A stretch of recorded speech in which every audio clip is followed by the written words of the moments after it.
All right, so I know full well that me asking this question right now is very like, oh, what do you mean? Is he good or bad, dude? He just scored a huge game-winning goal for the Montreal Canadiens to keep them alive in the Cup final, and he scored the first goal of the game too. And yeah, I understand that. And of course, if you're in the NHL, of course you're a good hockey player. There's no questioning that, especially a guy like Josh Anderson, who has a 27-goal season in the NHL, 52 games this year, 17 goals.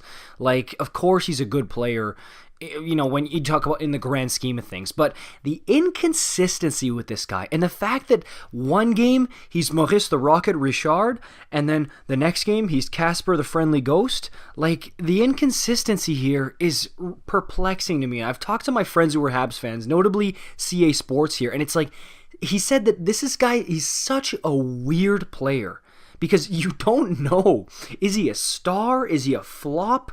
What is this guy? Because he'll disappear for 5 games, he'll be terrible, and then for 3-4 games, he'll be on fire, he'll be the Habs' best player. Like last night, Josh Anderson came to play. But that's why I wanted to ask the question at large to Habs fans here. And I understand, yes, there will be some bias right now because he did just save the Habs season last night, but I want you to look at this objectively. What do you think about this guy? And I don't think I'd be asking this if Josh Anderson was making $800K for one season. No, but as I'm sure most of you know, 7 years, $5.5 million per season for Josh Anderson. This is a long-term commitment for the Montreal Canadiens. That's why this question needs to be asked, because what is this guy going forward? Like, is he going to come out next year and is he going to perform like he did in 2019-20, where in 26 games the dude had 1 goal to his name?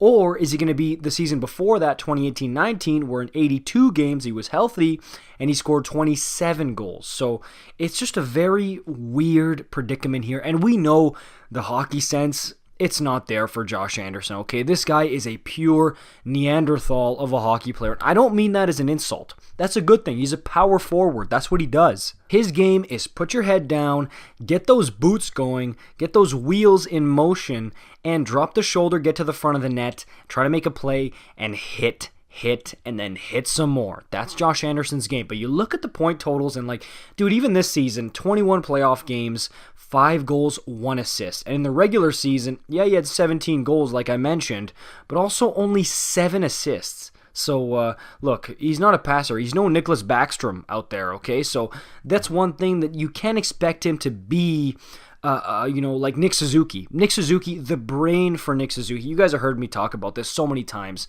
I think his brain, his hockey IQ is so advanced, so elite, but Josh Anderson... It's not even close to what Nick Suzuki is. I mean, we can agree to that, but it gets me wondering, and it worries me, right? Because not only is this guy inconsistent when he's healthy, a lot of the times he isn't healthy, right? So that's the thing, like, you're going to be paying a big chunk of money to this guy. What if he turns into, brick Josh Anderson, who can't do anything? But at the same time, you're looking at it, and he's got the clutch gene. When you really need a goal, you really, really need a big play, a big goal, he will step up. Nick Suzuki, I noticed, also has that clutch gene. A lot of guys on this Habs team do.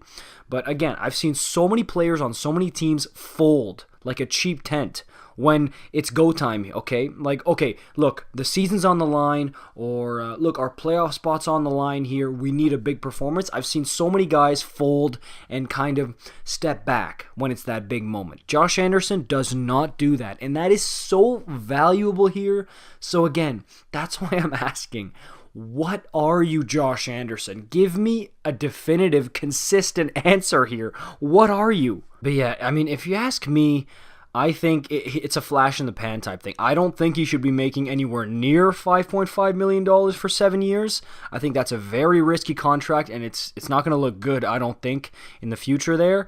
But I do think that, hey, if he's giving you performances when you need the most, like he did last night, he's definitely valuable, okay? And that's just what I think. I think big boy hockey still has a place and a time in the NHL here, okay? There's a time and place where the big boys step up and they hit like crazy. They crash and bang. They use their boots, and that's exactly what number 17 does. there's a time and there's a place for him. And don't forget, he can also fight. He fought Milan Lucic this regular season here, and I remember being really, really impressed when he dropped the gloves with Lucic, and you know what? He was really good in that fight, and he's done it many, many times. So, look, there's a place for him. He's definitely valuable, but I want to know what you guys think about him because, again, it's a very curious case here. Let me know in the comments down below, of course, what do you think about him? And for more stuff like this, you know what to do. Like, subscribe, and I'll see you guys in the next one. Peace out.